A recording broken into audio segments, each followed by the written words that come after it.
everyone, and welcome. We are excited that so many of you could join us today for our conversation on the power of friendships. I'm Pele Shalev, the events manager for the Public Programs Department at the California Institute of Integral Studies, a nonprofit university in San Francisco.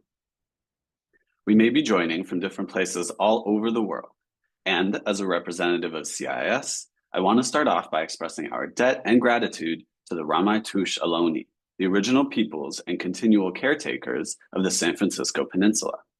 CIIS campus is located on the traditional unceded lands of the Rhaina Cohen, which they call Yalamu. In the Rhaina Cohen language, Yalamu identifies both the people and the territory. This acknowledgement is only a single small step towards being in deeper connection and relationship with Indigenous tribes and organizations in our community, and does not begin to acknowledge all the native lands, languages, and territories where you are right now, or where you live and work every day. I invite you to take a moment now to acknowledge the land where you reside, and to commit to learn more about the native communities near you, and to support their work. If it feels right for you to share in the chat, please do. We always recommend native-land.ca as a starting resource. Before we start, I want to go over a few general tips and troubleshooting items. We will have a Q&A after the conversation tonight. Please submit your questions at any time using our anonymous web form, which is linked in the event description below this video. We'll be pulling questions from that form, and we'll try to get to as many as we can. We do have automatically generated captions for this event, which you can toggle on and off using the closed captioning button in YouTube.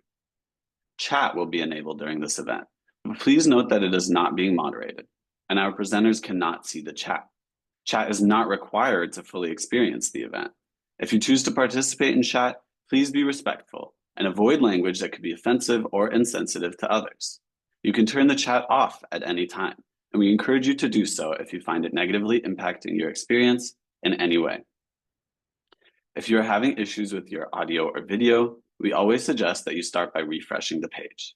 And then if you still have issues, we suggest that you adjust your video settings within YouTube. Now, let me first introduce our presenters, Rhaina Cohen and Margaret Boucher, and we'll get right to the conversation. Dr. Margaret Boucher is a licensed clinical psychologist in California, where she teaches, supervises, and provides psychotherapy in her private practice. Over the course of her career, she has worked in community mental health, private practice, and academic settings. Margaret works within a depth-oriented perspective that acknowledges that the power of the unconscious, as well as the transpersonal, is deeply humanistic, and recognizes the multiplicity of one's intersecting identities. In addition to her professional pursuits, Margaret is deeply engaged with her family and community, and celebrates the ways in which these relationships inform and enrich her teaching, scholarship, and psychotherapeutic work. Rhaina Cohen is an award-winning producer and editor for the NPR documentary podcast, Embedded. She's also the author of the national bestseller, The Other Significant Others, Reimagining Life with Friendship at the Center, which Esther Perel called remarkable, and Ezra Klein said he recommends to everybody. Her writing on social connection has appeared in numerous publications, including The Atlantic, The New York Times, and The Washington Post, and has been supported by the National Endowment for the Humanities and the Greater Good Science Center. Rhaina lives in Washington, D.C. with her husband and close friends. And now, it is my absolute pleasure to turn it over to Rhaina Cohen and Margaret Boucher.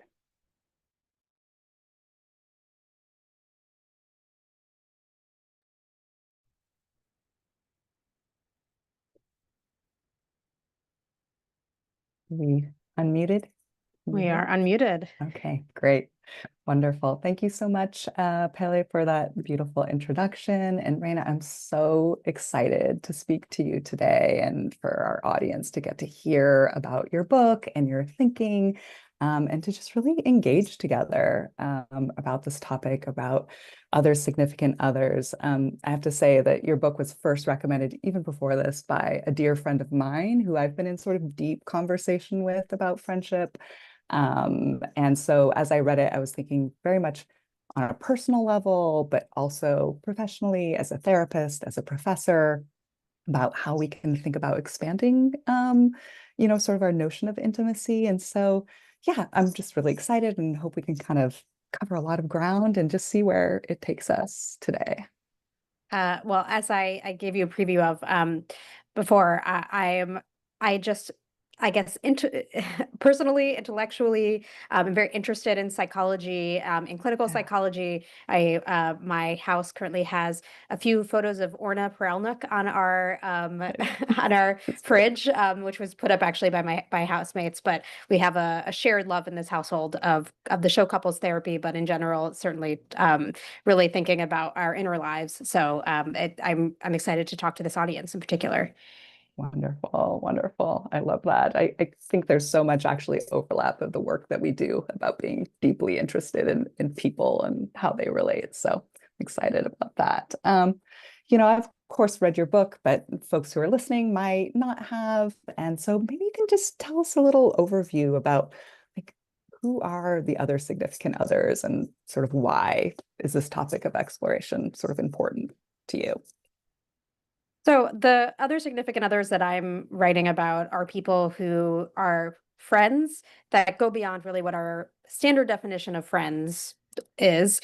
And specifically, there's a level of commitment that you typically would think of as romantic partners. So I call these people platonic partners. And some examples of the kinds of ways they show that commitment are taking care of each other through old age, through chronic illness. There are friends who have raised children together who have gotten legal recognition as co-parents, or gotten legal recognition for their to sort of have financial and medical the rights to have make financial medical decisions for the friend. I mean, there's sort of the whole gamut of ways that maybe we expect romantic partners to be intertwined.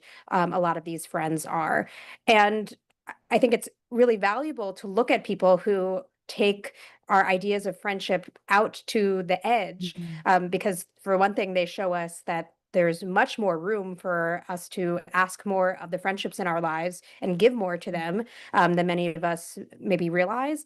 But it also, inevitably ends up helping us see in a new way romantic relationships and familial ones. I mean, I thought I was writing a book about friendship, but you can't really write that about write just about friendship because they're so bound up with what are our expectations of romantic relationships and how much room does that leave for the other kinds of relationships in our lives, and who do we think it is okay to make major life decisions around. So I think through looking at these people who challenge these very discrete categories of friendship, partnership, romance, we get to really examine all of those anew, and really, I think about what does it mean to have a fulfilling life, and Mm. maybe has our societal definition been a little bit too narrow? Sure.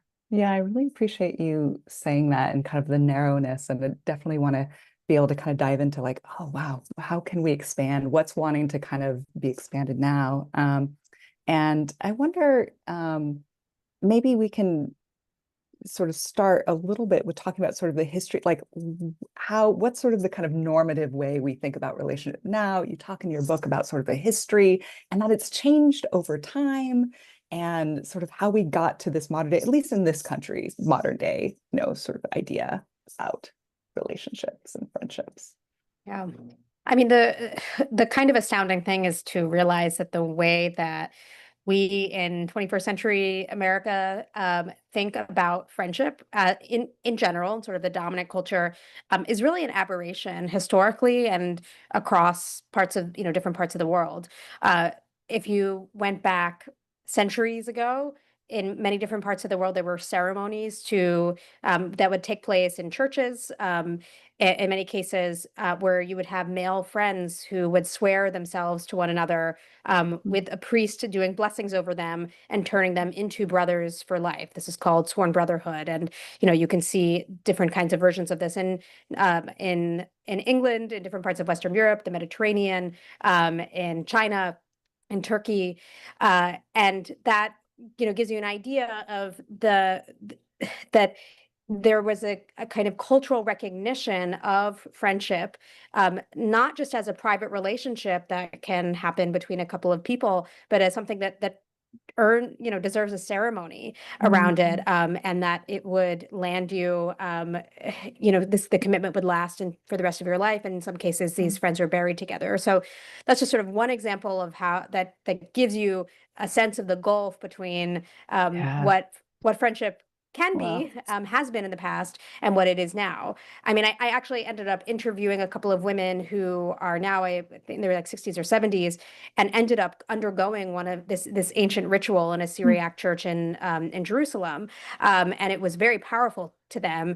Yeah. So there are ways that we can tap into that past, but it's bizarre because now most people would think of in a place like the U.S. that friendship is it's a voluntary relationship. It's by definition, but that also it might be an ephemeral one. It is not the kind of relationship that you make major decisions around. Mhm.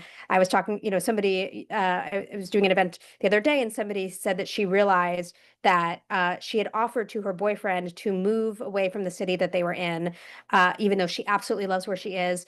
But she had never considered moving cities for her Mhm. absolute best friend. Yeah. So those are some of the distinguishing qualities. And then on the flip side, romantic relationships are just considered the absolute top of the hierarchy, where you're supposed to get Yeah. so many of your needs met, including emotional intimacy, which certainly was not the case a few centuries ago. Mm. In heterosexual marriage, and a case, the scenario where women were property of their husbands, Yeah. there's such inequality that it's pretty understandable that you wouldn't get kind of emotional or intellectual deep connection Sure. as something that's a given. So there are, yeah, quite big differences between both how romantic relationships operate today and friendships. Yeah, it's so interesting, sort of as equality, sort of gender equality has improved and the marital relationship has improved in terms of what, sort of women can expect within. It feels like that's also then alongside of that sort of friendship relationships have decreased. And I don't know if that is totally correlated, but kind of as I was reading your book, I could really feel like, oh my gosh, like when the romantic relation, when I wasn't getting all of that sort of intellectual and love from my husband, I was getting it from like the women in my life. And just like, wow, what an interesting trade-off in some way.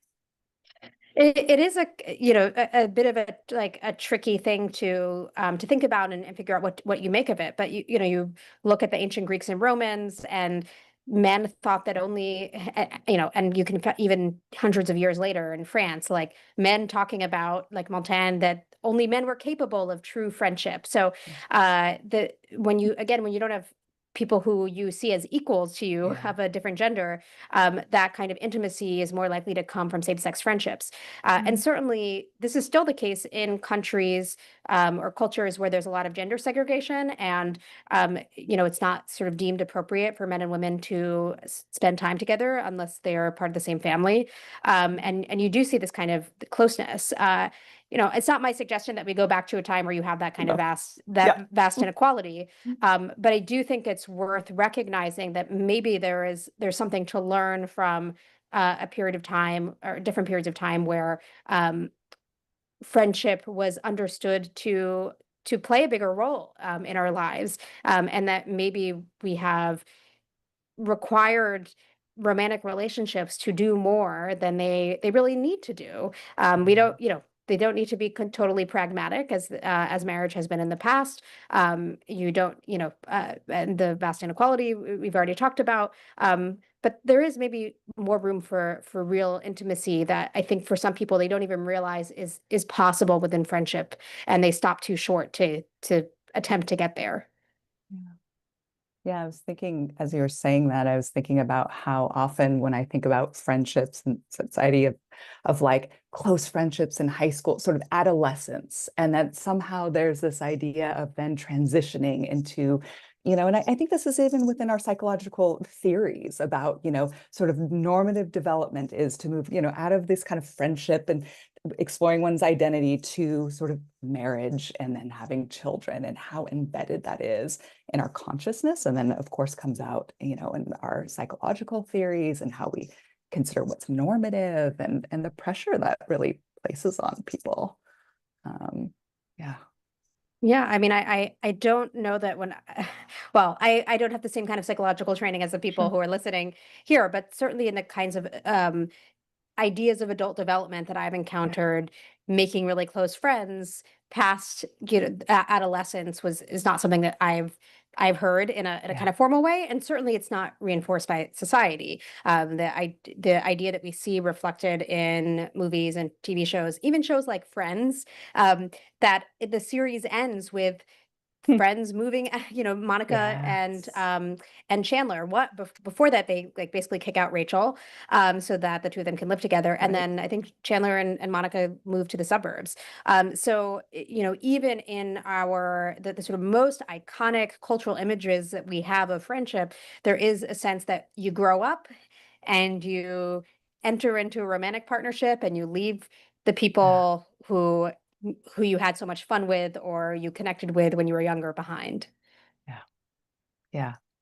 Yeah, it's interesting how narrow then sort of like I keep as I was reading your book and thinking about just how narrow our views of intimacy are, like Mhm. what is possible, not just sort of pragmatically, but in sort of a loving relationship. And I know you talk a bit, and maybe you can share with our listeners a bit about your relationship with M, and sort of, how that sort of started you on this journey, and changed your thinking about yeah, romantic, or that platonic relationships can be romantic. And Mhm. yeah, I know it's Yeah. kind of a blur of stuff that I just said, but yeah. I mean, it is all kind of hazy and it can sound like an oxymoron, but what ended up setting me on the course to write this book was falling into an extremely close friendship with my friend who I call M in the book. And we spent, we would see each other 4 or 5 times a week. We lived a 5-minute walk from each other. So it was just really easy to be casually involved in day-to-day life with each other. And, but it wasn't just about convenience. I mean, we just like, even when we weren't in the same place, we were exchanging long voice memos and really just wanted, to understand what was going on in each other's minds. We wanted to learn from each other. And I found that I had a hard time really articulating what the nature of the friendship was to other people. And I also saw that there were real parallels between the ways that I felt with M, and the ways that I felt falling in love with my now husband.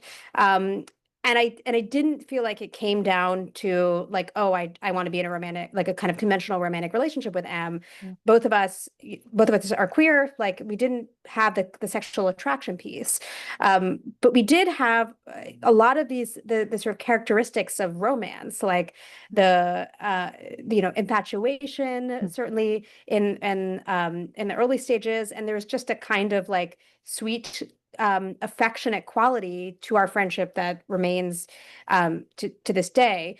And I became, I'd had a memory of reading about what were called romantic friendships historically in like the 17th through 19th centuries. You see these, there's a lot of writing about them in Europe and in the US, of these very intense emotional, same-sex emotional connections.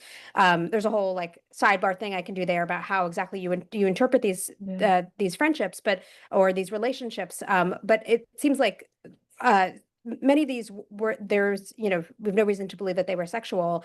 And it gave me this something to latch on to, that, oh, okay, Mm. Em and I are not these bizarros. Like this has been done before, and it's Right. actually a kind of lost concept. And in today's day and age, to say that a platonic relationship can be romantic, or you can have a relationship that is romantic, but it doesn't have sex attached to it. It just really scrambled so Yeah. much of, I think, the concepts that we tend to collapse together, that have to do with attraction and intimacy. And I really found that there was I could have this really deep emotional connection that felt really parallel to the closest romantic relationship.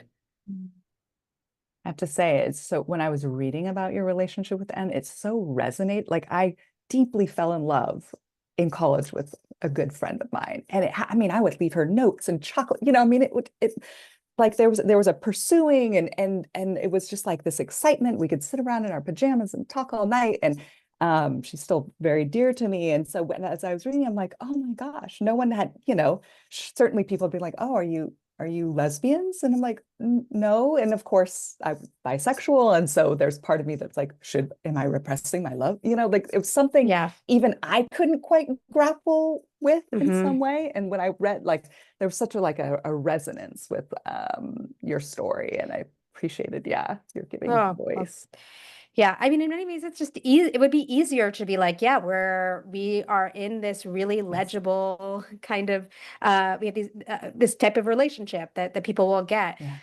And it's, yeah, more perplexing to people to say that it's not quite the thing you expect, but Yeah. it is, it has the intensity that you might not associate with a friendship. Yeah. Yeah. Absolutely. I'm curious as we're kind of like thinking about this idea of broadening intimacy, and I'm curious like what consequences are of like this narrow view, sort of, I don't know, emotionally, socially, even spiritually, of like having such this narrow view for us. And yeah, this kind of compulsorily coupledom. Yeah. Mm-hmm. I mean, I think of there being these different types of harms, like Yeah. very, concrete or practical harms. I think there are harms to the relationship and emotional ones, and I'll talk about all of them. Um, on the practical level, there are people who end up getting denied rights to one another. So Yeah. a couple of the women I write about in the book have been best friends for 50 years. They have lived together for 25 of those years, now in their 80s. And I was talking to them at one point, and um, during COVID, one and her name is Inez, ended up having to get in an ambulance to the hospital. It was an emergency, and her friend, who she's lived with, was not allowed in the ambulance with her. Um, seemed like maybe she wasn't allowed in because she was a family member. And then they get to the hospital, or Barb follows the ambulance. So she goes to the hospital anyway, even though she's not allowed into the ambulance and told she probably won't be let into the hospital. It's dead of winter in St. Louis, so it's freezing, and she's literally waiting out in the cold while her friend is in the emergency room, and she has no idea what's happening because the nurse had said that she wasn't allowed in after asking, like, are you family? A half hour later, Barb went back to the nurse, and the folks there were looking for the person had medical power of attorney rights, which Barb had, as well as legal power of attorney rights, and then they let her in. So there is in some way it's like a mixed ending. Barb was allowed in, but what it showed is that there is not a status that was Yeah. recognized. I mean, they had done the legal paperwork, but your relationship needs to make sense to the powers that be. And I often found that the consequences were most stark at the very moments where the stakes were highest, like somebody being sick, end of life decision making, Yeah. that was really, just there. Well, there's certainly emotional harms that come with that, but they're very practical ones. In addition to, people I spoke to who took care of their friends for I spoke to took care of her friend for 6 years, who had ovarian cancer, was not entitled to family medical leave or bereavement leave during any of that time. So those are, some of the ways that people don't get the kinds of benefits or Yeah. recognition and that you would expect of someone with that level of commitment. Um, there are emotional harms that happen when you feel like maybe there's something wrong with you, or other people, when your relationship is invisible.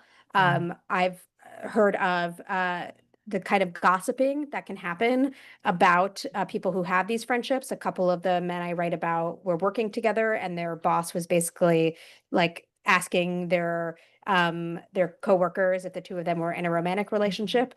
Um, people who have these friendships are often, put in the position of having to defend their happiness. Yeah. And one thing that I had thought of while working on this book is there's a line from this novel called Convenience Store Woman, and this narrator is reflecting on this kind of unconventional character, and how the character's sister would rather her be normal and unhappy than abnormal and happy. And I Mm. sort of see that happen to people who have these kinds of friendships. And then sort of the last category would be what are the consequences for the relationship? Um, there's a growing number of books that are about, how to navigate friendship, but they really pale in comparison to what we have for romantic relationships. Yeah. And the same thing for therapists, for people Yeah. whose work is to help people navigate relationships. I had worked on Invisibilia at NPR years ago, and we wanted to do an episode on friend therapy, and the people on the team could not find a single person who Wow. specialized in this, because Yeah. there wasn't really a specialization. Yeah. And I have found people who have gone to couples therapy with their friend, and Mm. sometimes have been a little bit self-deprecating about it, but or have gone to premarital counseling with their friend, like using these tools that have been built Mm. for romantic relationships and retrofitting them. But those are people who are maybe like brave enough or not self-conscious enough to Yeah. be dissuaded. Yeah. And for many people, I think the friendship might suffer consequences because they can't get the kind of support that or just feel like it's okay to have conversations that Yeah. would be really normal in a romantic relationship. Yeah, absolutely. I mean, that was definitely one of the sort of questions I had. I was like, okay, I'm training therapists, I'm a therapist. Like, what if we were to kind of envision, what we would want to be able to provide and offer folks, and being able to kind of have more accessibility, like what would it be? Like what are kind of the services, how the orientation, what would the thinking be? And you of course spoke to some of the challenges and the, impact that therapists could kind of hold in mind. But yeah, you sort of mentioned couples therapy, but I wonder, yeah, kind of what would you love to see in the field? I mean, I think on a fundamental level, the desire I have is for curiosity. Yeah. And I ask that for everybody, but I think it's also true for therapists, that instead of making assumptions about, there are certain categories of relationships, and these are the romantic one is important, or your relationship with your parents is important, and that needs to be mined, to maybe probe about these other kinds of relationships Yeah. that can matter in people's lives, and that they might not think um, are worth bringing up. Um, and then, I mean, the other side of this is just, if people do bring these sorts of friendships into the conversation, um, not sort of coming from a place of judgment, which seems really Yeah. obvious, but I've certainly talked to people who have been um, pathologized by their own Yeah. therapists, who that have been made to feel that it is kind of the training ground for the real thing, or Yeah. shows something that is um, maybe they're repressing their sexual desire by having this closer to Right. friendship, and not necessarily being open to the ways that relationships can take many different forms.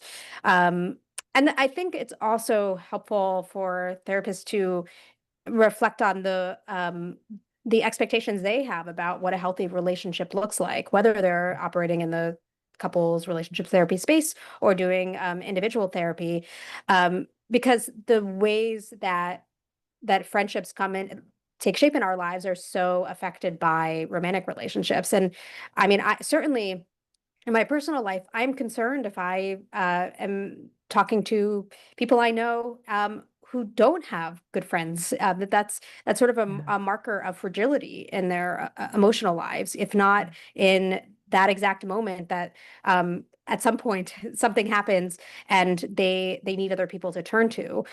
So I think presenting friendships as a core part of what it means to have a kind of healthy relational life, I think is something that I haven't, haven't seen quite that directly, though there are some shifts happening on this front. But I think, yeah, those are a few ideas that come to mind.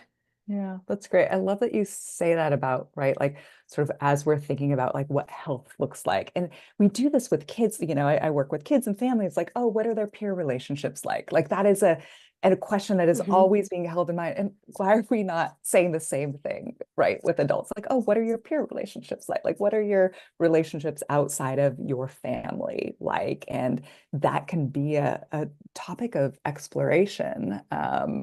I was also thinking about how often we think about, in our field about how we call it transference, where we, sort of the early relational patterning, right? We sort of transfer on to our intimate relationships and play things out, and how, happens in all of our intimate relationships. And I can really imagine that not like being a space of exploration in therapy that may get really missed because of what you're saying about like the prioritizing of like the romantic relationships. Someone may be Hmm. saying, I'm really hurt by this experience I'm having with a friend, or they may not even bring it up as much because they're internalized this Yeah. sort of idea that oh, I shouldn't be this impacted by Hmm. what is happening, this conflict that I'm having with a friend, or the feelings that are coming up in relationship, and may not even be, maybe just a little statement in therapy, and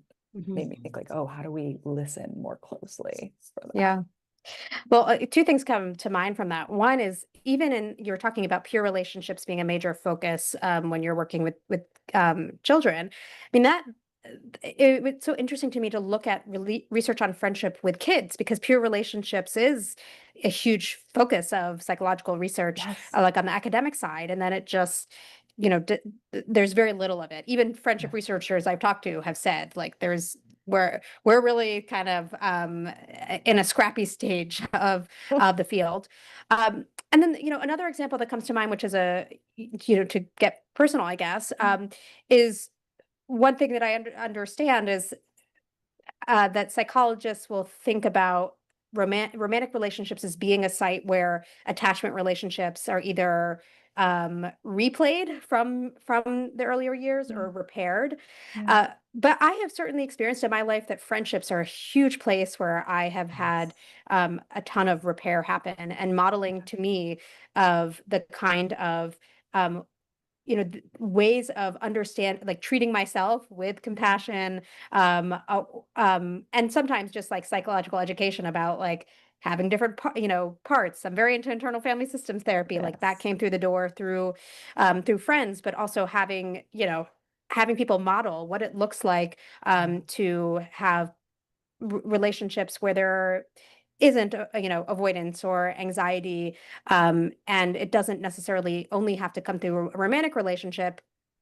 And that for people who maybe, I've been lucky in my relationship with my husband, but for people who maybe don't find a relationship that works well in the romantic sphere, it might be worth asking, like, well, what are the other Yeah. kinds of relationships in your life, and are those places where you're getting to act out versions of yourself that you feel more at home in, or that don't kind of repeat some of the patterns from the past. Yeah. Yeah, absolutely. Right. To be able to kind of see that, like, again, that sort of pathologizing and deficit model of like, oh, I don't have a romantic relationship. Well, if you have a full so many relationships, we can talk about attachment. We can talk about what it means to be soothed, to be cherished, to be delighted in, kind of in those very early kind of attachment model, thinking. And I think like, makes me think of as a therapist, if we can start put words to that, then people can know that their experience is validated, and then they can see it in themselves, Mhm. which I think is so powerful.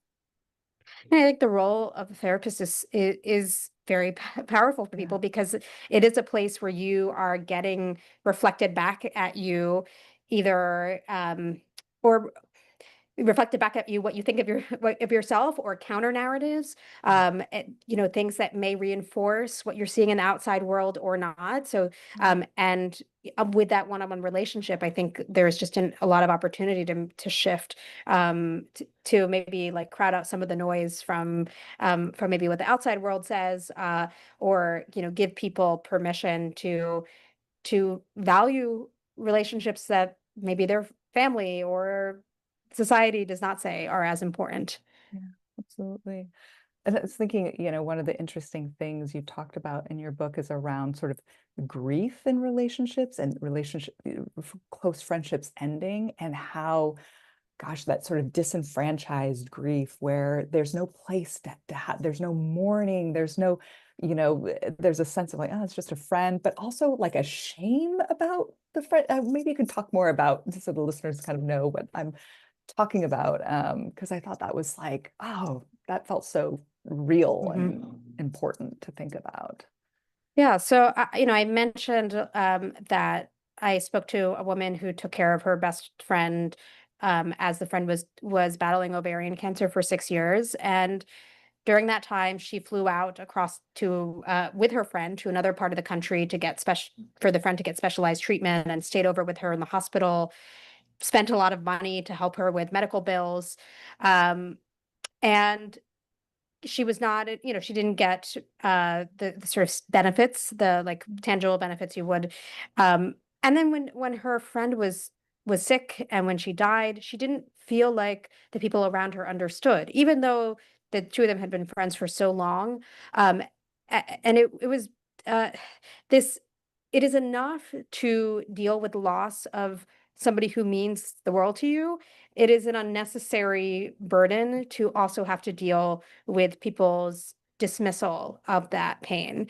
And I didn't just hear it from her, I heard it from other people who had lost the light of their life, and would have people say, oh yeah, like somebody I knew from high school died, a few years ago. Like it was the sort of, because our concept of friend is so kind of vague and capacious. People don't necessarily understand what it means to lose somebody who is a platonic partner, in this case. Um, and so there, and the shame, I think, especially comes not as much maybe after the death of somebody, but when there's a falling out, like a breakup, essentially in the friendship. And we have pretty clear social scripts if somebody has had a breakup or a divorce, that people get that's devastating. Yeah. People get that they need support, that's really going to rock their world for a while, that you come over with, a pint of ice cream, or you do something like that. There's Right. that person needs care. And even, taking a day off of work because it's because of the emotional pain, but there's not the equivalent recognition within friendship. So people don't get this, so they get the misunderstanding, they don't get the support they need, and then they might feel like if there was a falling out, like there was something wrong with them. I remember one woman telling me that she was talking to her friends and just sort of in passing said like, oh, someone I used to be friends with. And those people said to, like, the women she was talking to were like, used to, like, well, what's wrong with you? Like, what happened? And they would not have reacted that way if she said my ex-boyfriend or Right. ex-girlfriend. I mean, we understand that romantic relationships and there are issues of compatibility and so on. But for a lot of people, there is this kind of sense of shame that comes with the ending of a friendship. Like there is something kind of fundamentally wrong with me. And if you think about it, we expect there to be, in a monogamous model, one romantic partner. And Yeah. so to be rejected or to reject someone is to say, like, we are not the right one person for each other. But with friends, if you have a falling out, it's like, you're not one of many people who I would want to hang out with. And so there's, I think, the shame feels understandable because the rejection can actually cut more deep. But Sure. yeah, it's but we really don't recognize that at all. Yeah, it's such an interesting thing to sort of not not honor the friendship, but like have it actually cut more deeply and feel more shame when it doesn't work out. Like it's an interesting, yeah. Um, and have no roadmap for what Yeah. you're supposed to do to recover. And the, even in the case of like the death of a friend where Yeah. there's not a sense of culpability, she had to figure out how she was going to mourn. It wasn't like there were any preset ceremonies for her to navigate. Yeah. I mean, in fact, when I spoke to the psychologist who came up with the term disenfranchised grief, who's also a pastor, a Christian pastor, and he was like, can't think of anything in Christianity that, where you would go through some kind of a ritual Yeah. to deal with the death of a friend. It's not kind of built into liturgy, at least contemporary liturgy, in the way that we get for a child, a spouse, a sibling, that kind of loss is really hard. So people come up with their own rituals, and that can be meaningful in their own ways. But it is also nice to have something that's off the rack, so that Yeah. you have something that you can hold on to. Yeah. Sort of roadmap to be able to guide you, especially when you're sort of grieving and you can't, your creativity about sort of how to grieve is really, sort of compromised to be able to have Mhm. that. Yeah.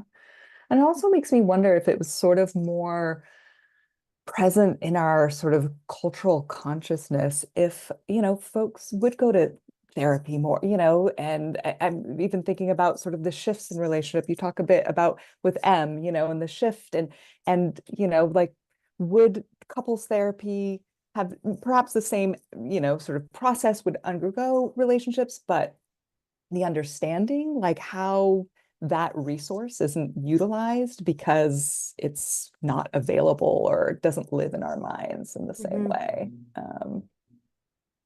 Yeah, and it is, and it is an expense, and people have to maybe make Yes. a decision about literally, is this friendship worth it? But the idea around there are very different ideas about in our culture how you approach romantic relationships and friendships. Yeah. We have a lot of rhetoric around romantic relationships involving work. Even if you fall in love and you have butterflies, like there's just a lot of language around you've got to maybe work on yourself to be a good Right. partner. Couples therapy seems like it has been very destigmatized. Yeah. Or I mean, I'm sure people have plenty of experiences of people of like clients coming in when the whole house is falling down on them, Yeah. instead of in a sort of prophylactic way. But there is, some I've certainly seen the ways that people use couples therapy, because it's part of a way that they're trying to make sure that they are showing up well to each other. Friendship, on the other hand, is supposed to be easy. Yeah. As one person that I interviewed said that he grew up being told, if you are thinking about a friendship, you are trying too hard. Hmm. And I don't, and that might be Yeah. a little bit of an extreme version, but I do think that that Yeah. is not so far off from the norm. And so you have to believe that a friendship is potentially worth navigating hard Yeah. conversations around. And that's not to say that every friendship Needs to do that. you need to do that, Mhm. or it's the right thing. But it seems, uh, I'm skeptical of the idea that you would never want to put in that kind of like hard those put yourself in the position of having to have hard conversations and having Yeah. a facilitator, a third party who is an expert who can help you figure out where things kind of get messy, and how do you unhook from that rather than walk Yeah. away. So yeah, I think that that's one of the impediments, that we just Yeah. are not told that friendship requires work. Yeah. Absolutely. And it's so interesting when you're talking about work. Like then I also sort of found my mind going to the sense of like, and are we expecting, right, our romantic relationships to do too much? Like if we're more resourced in our friendships, does the romantic relationships require less work? I mean, not that they wouldn't have work, but there's a little bit more of spreading. If I'm getting Mhm. all of my fantasy is that I'm going to get all of my psychological needs, my intellectual, my financial, my co-parenting all in one person. Like that feels like a recipe for, you know, a lot of upset feelings and disappointment, which I think a lot of people feel in their romantic relationships.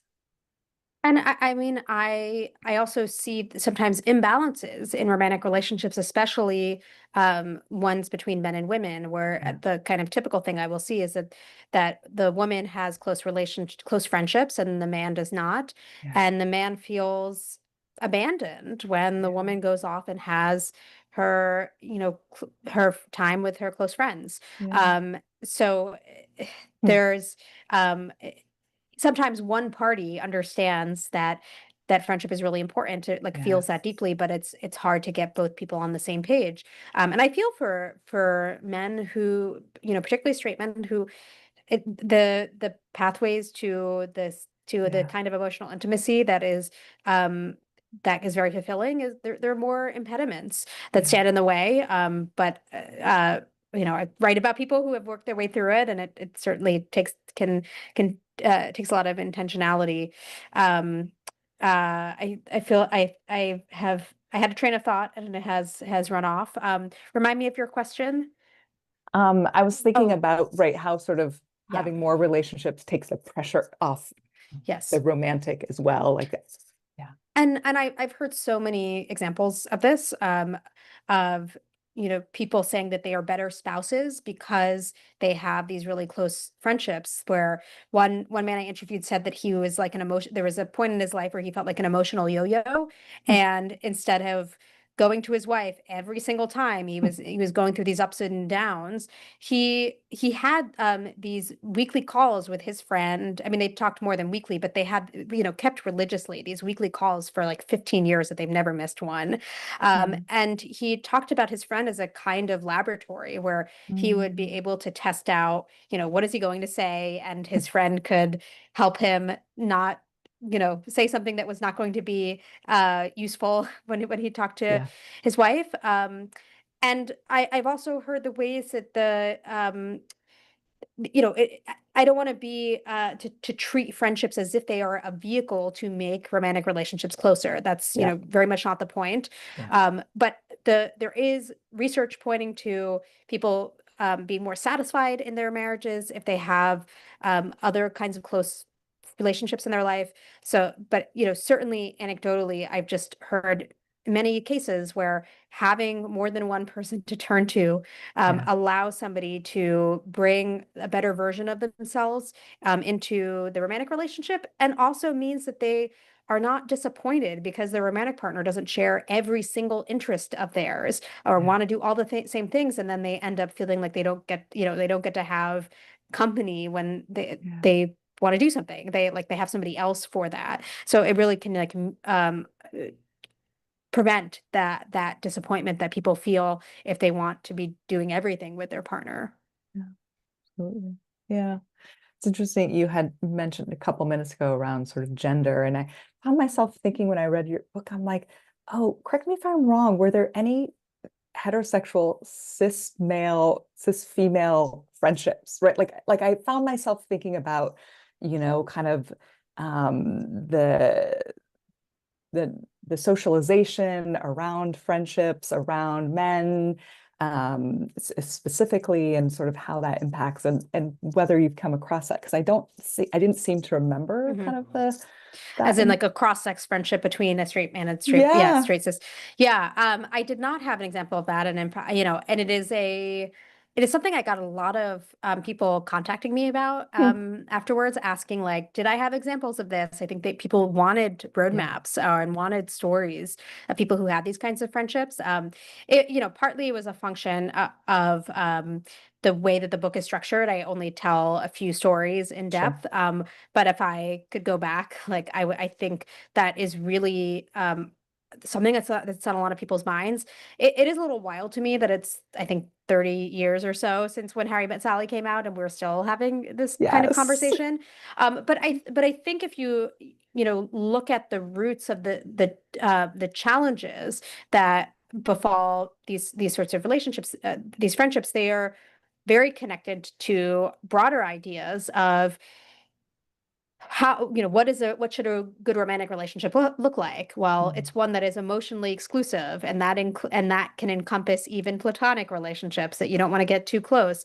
There is an assumption of possessiveness, Yeah. that you have a kind of entitlement to, Mm. the other person, and in addition to, friendship is not like supposed to be that involved or serious, or you can't really, if you're that close, you're more than friends. Right. And we have this language of just friends as being this indicating the triviality of friendship. So I think there's just this very, yeah, deep suspicion that's wrapped up in kind of hetero monogamous ideas of romantic relationships that really undermine the possibility of connection. And when you think about it, it is pretty tragic to the idea that you're supposed to, if you are a straight person, cut off half of the population. Yes. Like, you just don't get, you get to It's have one wild. person who you're close to of that gender, and like maybe a sibling and a parent, and that's it. I mean, is really quite Yeah. surprising to me. Yeah. And I think the queer community really shows that you are not inherently threatened by having close friends of people of the gender that you're attracted to. So I think there are things pretty specific to the heterosexual norms that really stand in the way. Yeah. Yeah. I was thinking about you mentioned the queer community. I was thinking about sort of other communities that are kind of thinking about intimacy and relationship and the poly community, the aerospec community, folks who practice relationship anarchy, and I guess kind of like where you see kind of your work fitting in, being in dialogue with these different groups, how they inform you, how they are differentiated. Have you ever thought, for example, like, oh, maybe I'm just poly, like, or has anyone sort of, yeah, wondered about that, yeah, I guess Yeah. trying those on. Yeah. So yeah, as I alluded to before, I thought I was writing a book about friendship, but in fact, I was writing like you can't. I was writing a book about romantic relationships, but also about the nature of intimacy and Yeah. attraction. And one of the most rewarding parts of the reporting process for me was finding all these people who I thought of as kindred spirits, Yeah. like people who are in the asexual community who have Yeah. done so much deep thinking around, well, what is what is attraction, and Yeah. disaggregating sexual attraction and emotional attraction, and disaggregating different forms of intimacy, which are so often collapsed into intimacy being a byword for sex. Yeah. So I definitely see myself, and I mean, I'm very explicitly in dialogue with the asexual community, and certainly people who are aromantic, and the idea of queer platonic relationships comes up with people who I interview in the book, that they were trying to figure out what does it mean to have a committed relationship that is not a conventional romantic relationship. um Also, yeah, non-monogamy was a significant part of like what I was learning about in this time, because the many of these the counterpoint to this you're put all your eggs in one basket approach Right. to romantic relationships, which one person I talked to called one-stop shopping. That is the counter. There's really interesting critiques from people who are poly and people Yeah. who are non-monogamous. And I did, early on, I write in the book how I was talking to a friend who I actually have since ended up living with, became a very close friend who had experience with polyamory. And I was describing my friendship with M, and he was like, oh, you're just poly. Like, M is your partner, and then, your husband's your other partner. And that was very eye-opening to me. Certainly at the time, and I had like a lot less exposure to non-monogamy. I didn't feel like that language was necessarily helpful for me at that moment, Yeah. because it felt like, well, I would still have to explain to people that they're not two romantic, Yeah. conventional romantic relationships. But I have found that people who are non-monogamous are like, there a lot of the ways that people think about relationships in the community are that there isn't this very clear hierarchy. And I know people who are like, well, I've got my, romantic partner who like I can think of somebody right now, who has a romantic partner and lives with her platonic life partner and will continue whatever her future living arrangement is, even if it's with a romantic partner, will have this friend be part of it as well. So there's a lot of, I think anybody who is challenging the ways that, we are taught conventionally to think about romantic relationships, intimacy, sex, are in a position to think about friendship specifically and the ways that we can be more expansive about it. So I very much see this exploration of friendship as completely in dialogue with these other groups of people who are challenging us to be more imaginative.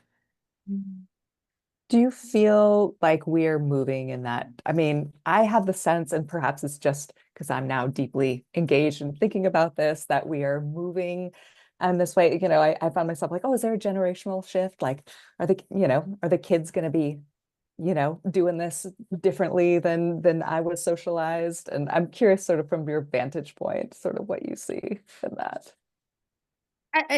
I think some early data on Gen Z Yeah. indicates that people that in younger people want more depictions of friendship in culture, that they really value their friendships, that getting married is not Yeah. a requirement for a good life. And there are other kinds of stories that I've been work on that I'm working on that kind of point to, I think more broadly how people are not necessarily having this one path of Yeah. a monogamous romantic relationship, where you create a nuclear family and you go off and have a sort of detached house from other people, including looking at the numbers of people who are co-buying homes with Yeah. friends or with siblings. I was just talking to a woman in the Bay Area earlier today who is in her late 30s, as is her friend, and they are about to make an offer on a house. And this was and they're having to kind of explain to their parents why they were doing this thing that to the parents seems risky. Like, well, what if one of you what if one of you wants, I don't know, like wants to move out of the house? And it's like, well, would you ask these questions about a potential Right. divorce with a romantic partner? Yeah. So I do see some changes that are happening generationally, and certainly the numbers of people who are non-monogamous have been on the Yeah. rise. And I'll make a plug that I'm working on a story about how relationship experts like therapists are, how they're thinking about what a healthy relationship is evolving because of the rise of non-monogamy, or if at all. So if people want to talk to me, very happy to have them Great. reach out. But I think that also speaks to your prior question of how connected these ideas of expanding our notion of friendship are Yeah. actually, just part and parcel of this bigger shift in realizing that there are multiple ways that we can live fulfilling lives, that we can, have our lives entangled with other people who we care about. Mhm. Do you have, I'm thinking of sort of some how-tos, like how to help, because I think my guess is people will read the book and some will resonate and some will feel longing for this, deeper relationships. And do you Mhm. have some suggestions for our listeners about like, how does one go about this if we haven't been socialized to do it? But one of the kind of comments that's most stood out to me of anybody that I interviewed was this guy Art, who has a very close relationship with a friend, and he platonic partner, and was like, I'm not gonna have a bunch more of those sorts of friendships, but I can probably have some closer friendships than I do with some other people. And he asked himself of specific people in his life, what is the fullest version of this friendship? Mm. And he told me about this couple who he was close to, where they realized, if they co-worked once a week, that would give them more opportunities to spend time together, and they could have a meal, and he could take their baby, and when they like needed some time alone. And I think asking of the people who are part of your life right now, like, what is the fullest version of this friendship, is a really great Beautiful. prompt. And it can, I think the answers can be, anything from, wow, this person brings out my Mm. silly side or my creative side, and I want to tap into that more. And like, I think it Mm. often comes down to like, how do you get regularity and how you see each other? Yeah. How do you like put time on the calendar? But I would encourage, one that question. I also encourage people to think about ways of spending time together that are not uh, that are not just summarizing your life over a drink or a meal, but are going Yeah. out and having shared experiences. Mm. I think one of the reasons that it can be so fun to be with people who you went to college with or knew when you were earlier in life is that there are ways that you lived your life alongside those people, Mm. that you were not just kind of giving them notes on what had happened when they were Yeah. out of the room, but they were in the room with you. And there are ways that that can be harder in adult life, but also there are, small ways that you can make you can live life alongside friends, which can be Mm. going on a run to Target together. Mm. And when you are out in the world, things just happen, and you will remember them, or you come up with jokes, or anything along those lines. Um, and then I think another question I would encourage people to ask are, what are the things that you would expect to find in a romantic partner, and kind of like list those out. And think about, are there other people in your life who you would want to do any of those things with? Which could be, uh, you would love to have an accountability partner for exercise. And, with one of my friends, we go on a weekly run, and that is our time to spend together. Or there are just certain hobbies that maybe you would want someone to share with you, and it can be a friend. But it can also be as big as, well, I would want to cohabitate with them. Like, I want to live with another person. Well, you can make decisions like, I'm going to change cities, or I'm going to move into a specific house or a neighborhood because I really want to be with this friend. So I think not essentially setting artificial limits on Yeah. what you can do with a friend or for a friend. And even if you are romantically partnered, that does not mean that suddenly all of those sorts of things are off the table. I maybe have taken things. I'm unconventional in this, but I've spent I've spent most of my marriage living not just with my husband, but with other people, and that Mm. has been something that we've really loved, and we have found makes our relationship better. So this isn't just a recommendation for people who or set of recommendations for people who are single, but they can continue even if you have romantic relationships. Mm.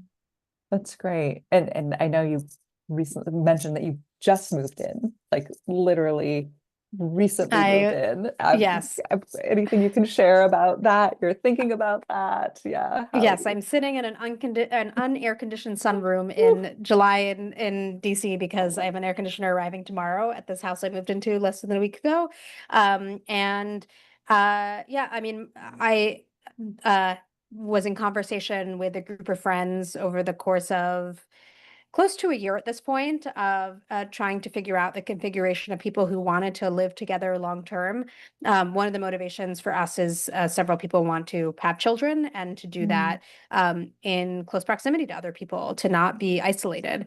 And we ended up, figuring out what the core group was, and going on a housing search. And we have all six of us are living here as of a few days ago. And it's just been a total delight. And I think we had a real sense of what mattered to us. And this has been in the case in previous housing arrangements that I think is maybe more broadly applicable. Like figuring out what you value so that when you have to make trade-offs, you realize why you're making them, is something that I would highly recommend. I think we become really attuned to the downsides of things that are not conventional, and we kind of ignore the downsides to things that are conventional. So people don't necessarily, when someone moves out to a big house in the suburbs with their spouse and their dog and nobody else, maybe not, maybe the people on this call don't fit that, are a little bit different, but I think for the most part that is something that's celebrated, that's seen as like a step up in adult life, and not like, ooh, how are you feeling about that? Like, how far away are you from your friends or your family? Or, are you going to be lonely there? And how do you guard, like, how will you guard against that?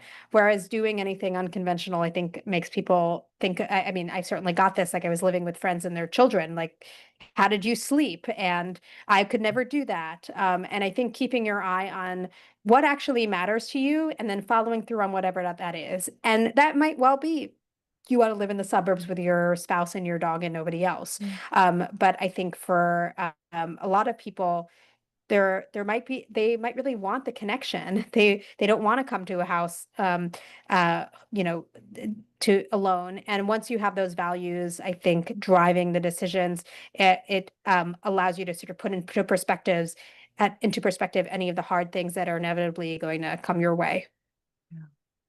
Thank you so much. I mean, I feel like we could just go on. I have so many questions and thoughts about that. And I am aware that it might be time to invite other people to ask you questions. So I want to just thank you and so welcome in the questions that we have coming our way. Okay. All right. As a young adult, I'd love to hear if you have any advice for forming these deeper platonic relationships with new or old friends that are not yet at that level. Yeah.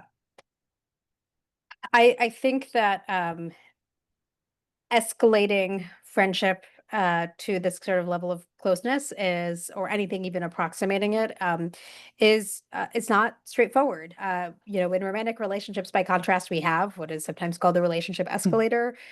We have, at the very least, there's dating, where there's a kind of sequence of and sort of a social script for how you get to know each other, and the expectation that you're going to get more and more involved in each other's lives. So we don't have that for friendship. But I think some of the things that are involved in getting closer to friends are being willing to make the first move. And some ways that might sound a little embarrassing that I have done is I have told people that I've had a friend crush on them. I told a friend that years ago that, I decided, instead of trying to have a bunch of friends at this point in my life, that I wanted to focus on 5 people, and that she was one of them. And that sort of changed the way that, like, how often we saw each other, and just the idea of who were we to each other in our lives. And I think there is, unfortunately, some amount of potential rejection that's part of that, of either making a direct overture like that, or asking people, asking someone to go spend a weekend away, or asking someone for a favor. I think we really discount how much it can bond people to do something, to to do a favor for somebody, that it is so often seen as a convenience, as a burden, that if you can afford to, outsource whatever the thing is, that you should do that. And I'm not saying you need to, like, make your friends carry your 200-pound, bed or couch or something, but that there are all sorts of opportunities to ask for help, which can make the person feel like they are, that it's in some ways an honor that you think that you're close enough, as long as you're being reasonable about who you're asking and what you're asking. And it also gives them permission to ask things of you. It is saying that this is, this if you are a decent friend, there's going to be reciprocity. And so if you want to be helped and are asking for it, that you would give that in return. And that can create a kind of virtuous cycle. I think when you have a low maintenance friendship, that's also going to be a low closeness friendship. So I think just one way to escalate is how do you get more, the image that comes to mind is like get more dirt on the under the nails in what you're asking of each other in the friendship. That's so beautiful. I think about how actually often being vulnerable with someone, like sharing one's, often we think about that burdening of someone, but actually that creates such closeness. Yeah. Yeah. Yeah. And it feels very parallel to the idea that, you don't care for your children because you love them. You love your children because you care for them. Yeah. That kind of, there's like closeness that comes um, from caring for another person. I also want to attend to the other part of the question, which is like making new friends, Yeah. which is hard for when you are outside of a built-in structure like high school or college or summer camp, where a lot of these very close friendships sort of naturally are fostered. Um, I think like going to institutions that where people are going to meet regularly, and a religious community is one obvious Yeah. form of it. But for me, I've also found, I joined a basically like a community writing center, Mm. and I like made a good friend because we would show up for the same sort of set of time on Sundays, or being part of I do swing dance, and I think going to a place where people will notice whether or not you are there, that over time you can build friendships. And then as a really practical matter, I think identifying the people who are the connectors is where you get a lot of bang for your buck. Mm. So there's some people who just know lots of people and that Yeah. you meet them and then suddenly you can be introduced to a bunch of their friends. So that is one way that I think it's possible if you are, let's say, moving to a new city, and you are trying to build from the ground up, to the extent you can identify some of those people, and then ask for introductions that can kind of multiply to meet new people. Great. Next question. Can you speak more to the intersection of bisexuality and polyamory in friendship? Let me think about this. I mean, I am bi, so I think in terms of friendship, I mean, I guess I'm not sure how different bisexuality is from other forms of queer relationships where at least when I was putting them in contrast to people who are heterosexual and maybe feel more boundaries that are set, or constraints on how they can conduct themselves in friendships because it might be seen as taking away from the romantic relationship. I think people who are bi are less likely to sort of buy into some of those Mm. ideas. And then in terms of polyamory, I think just I'm trying to think if there's anything to say beyond what I have, that I have just found that people who are poly, well, okay, one additional thing I could say. I've seen certainly people who are poly who really value their friendships because they are already sort of cracking open what it means to have a committed romantic relationship, or what a committed relationship looks like, that they are willing to challenge that you need to have all of these Yeah. pieces to find them in one person, and that there are different forms of intimacy that are legitimate. I've also seen how people can use sort of polyamory or other forms of non-monogamy as a way to get around the difficulty of making friends, because they can date a lot. Mm. Dating is this clear pathway.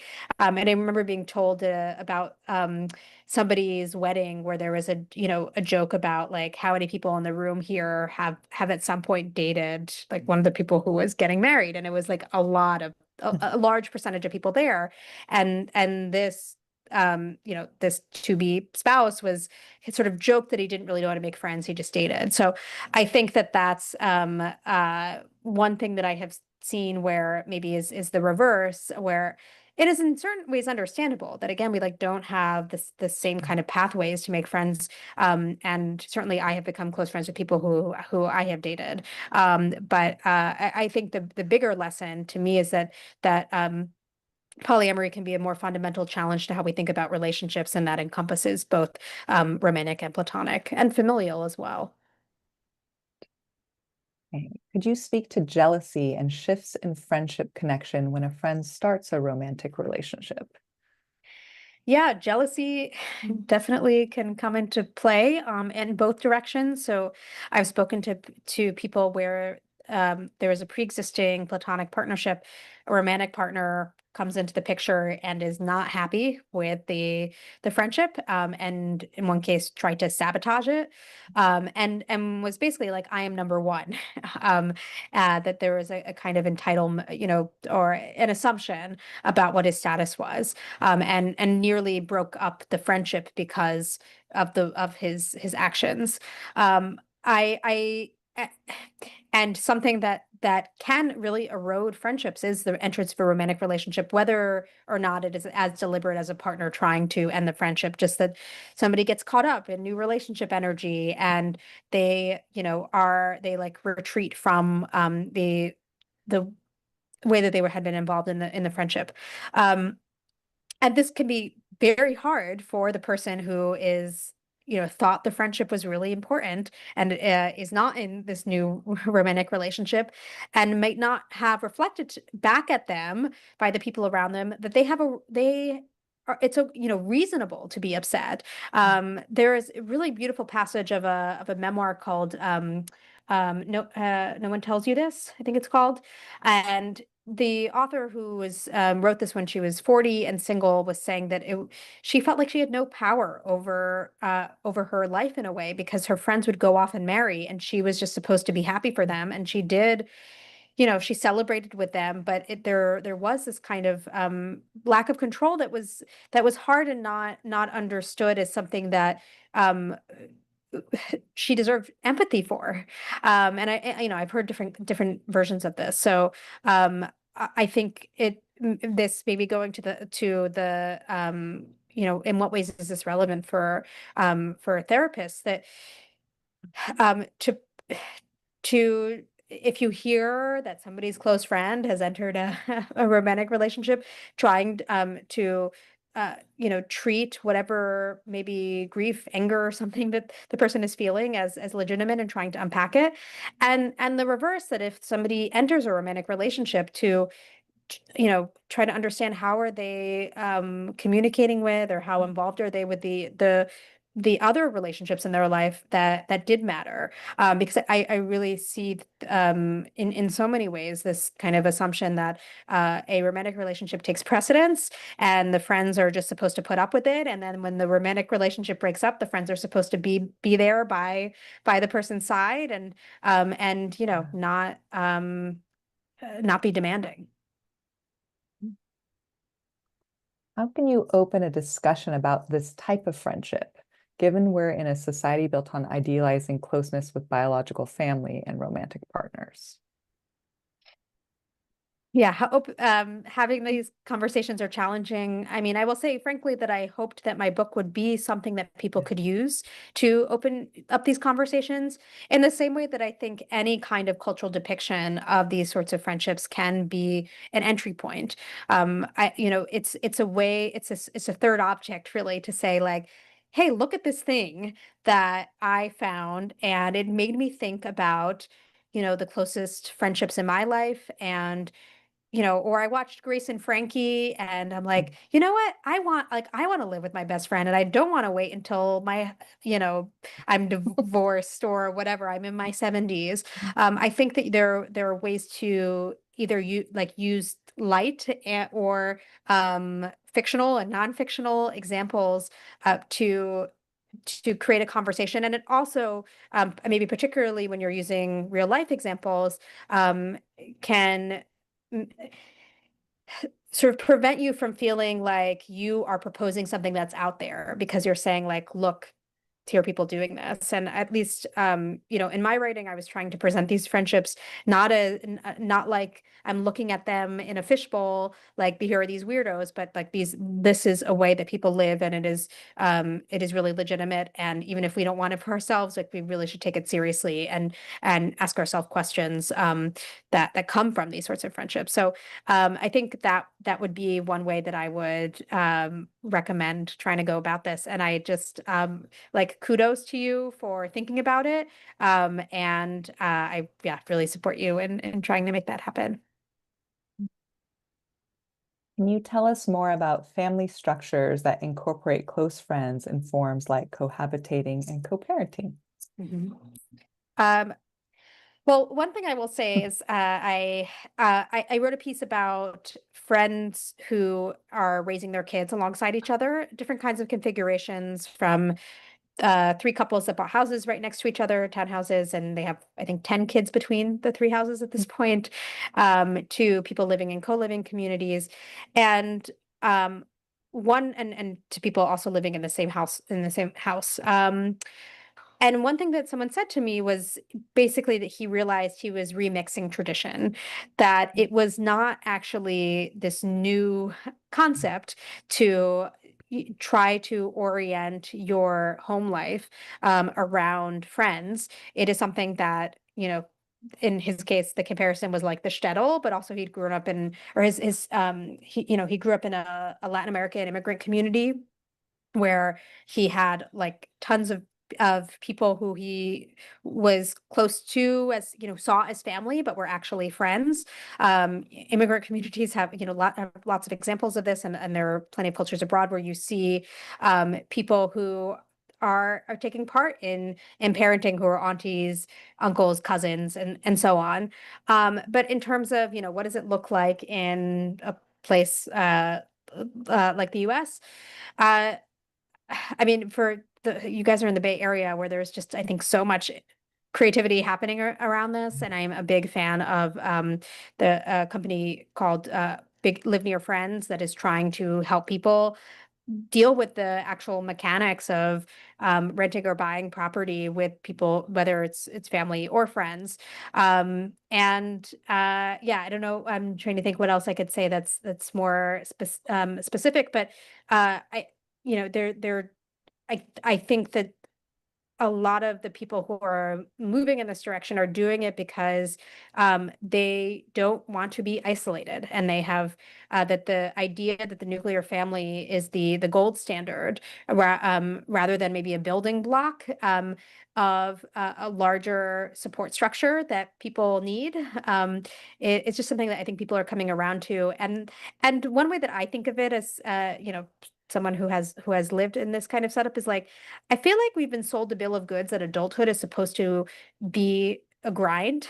And it last night I just like saw people were in the living room, and the six of us ended up hanging out in like on the couches and having a sort of a conversation was both sort of thought-provoking and silly, and that would have taken a lot of work if we didn't live together. And also, we're in a house where that we just moved into, so there are a lot of issues, and we've divided up responsibilities where we probably do a lot less housework than most people do.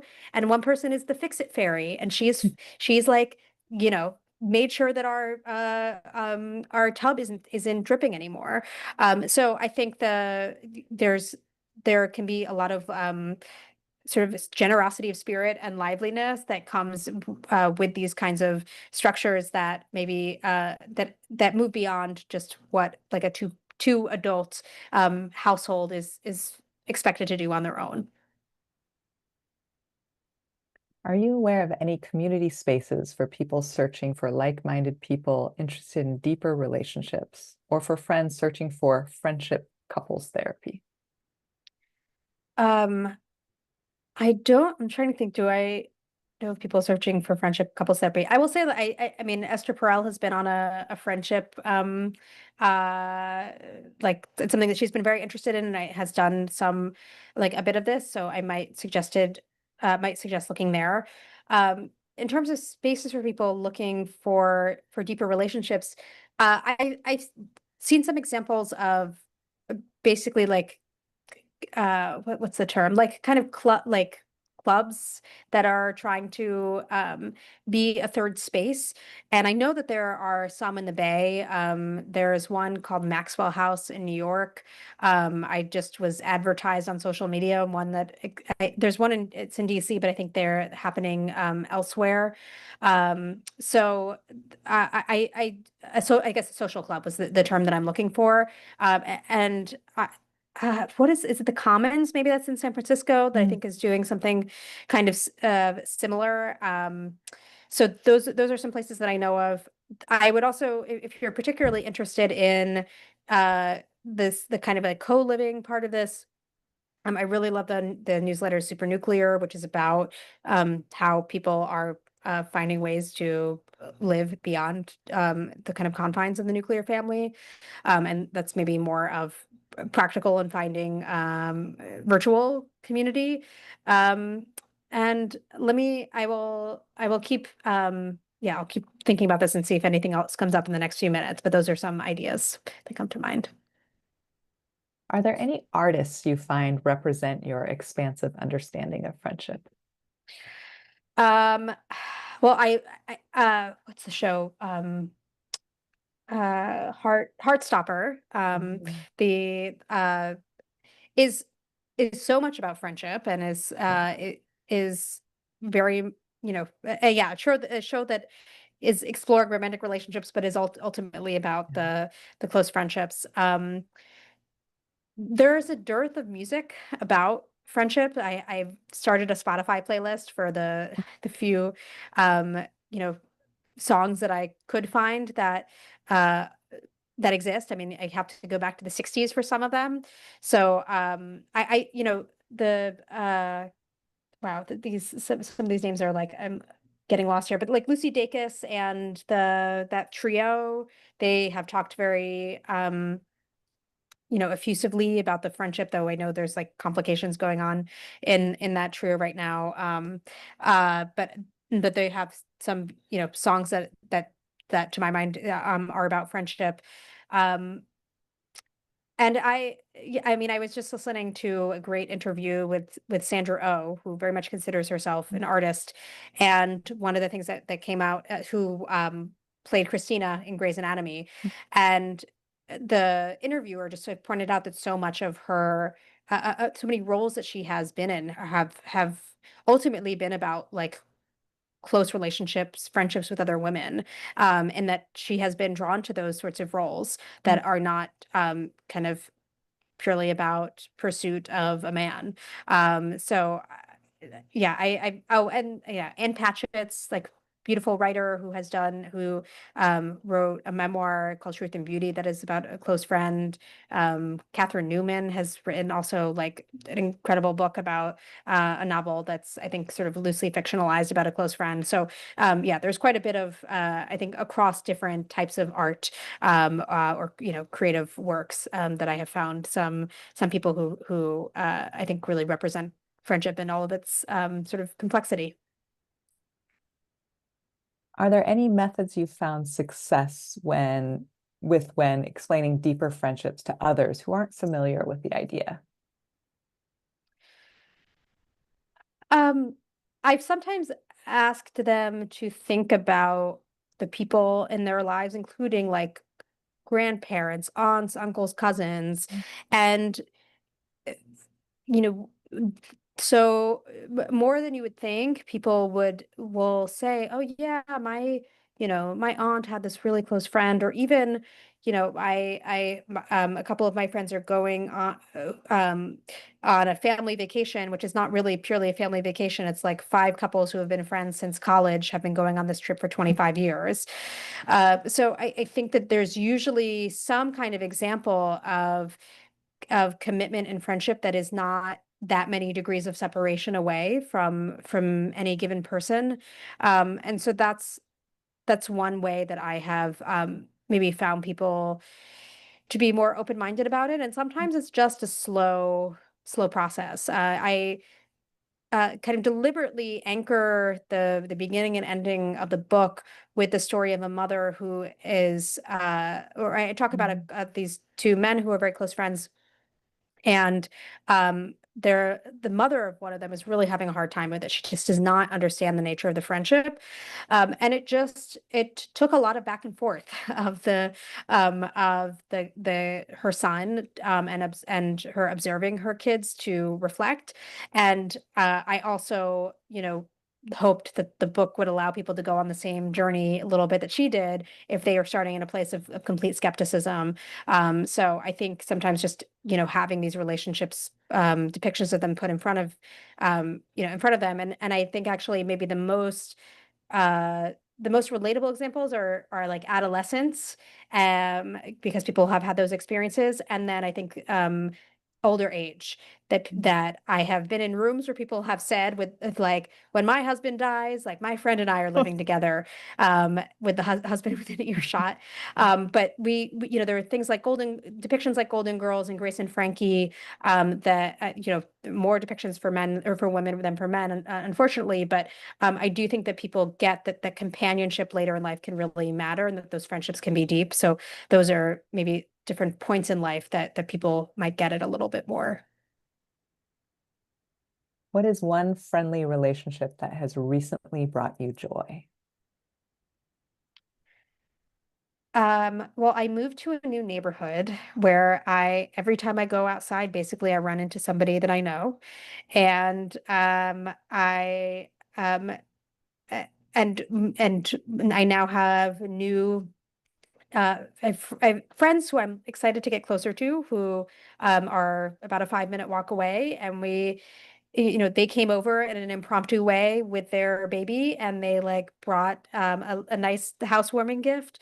And it was just and I'd asked them about, they're very musical, like how to bring music into the household, to this like joint household I'm in now. And I got the suggestion just to turn everything into a song, like start, just turn the word broccoli into a tune, or to try to get connected to each other as a house by doing sort of vocal warm-ups together, which are very silly and I'm not going to do right here. But that was yeah, I was just like, I got to tap into like um a hobby expertise that this couple had, and they are like helping make my life richer, both directly by coming over and indirectly by helping me learn their ways. So I'm got a lot of joy from that.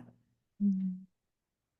What a lovely way to sort of wrap up our time together. And just want to say how much I appreciate you, the work that you're doing, that you're bringing sort of light and voice to this conversation and helping us expand our thinking around this. I think it's so meaningful and a part of like a larger movement that feels really important right now. And I appreciate this conversation and just getting to deepen around it with you. So thank you so much.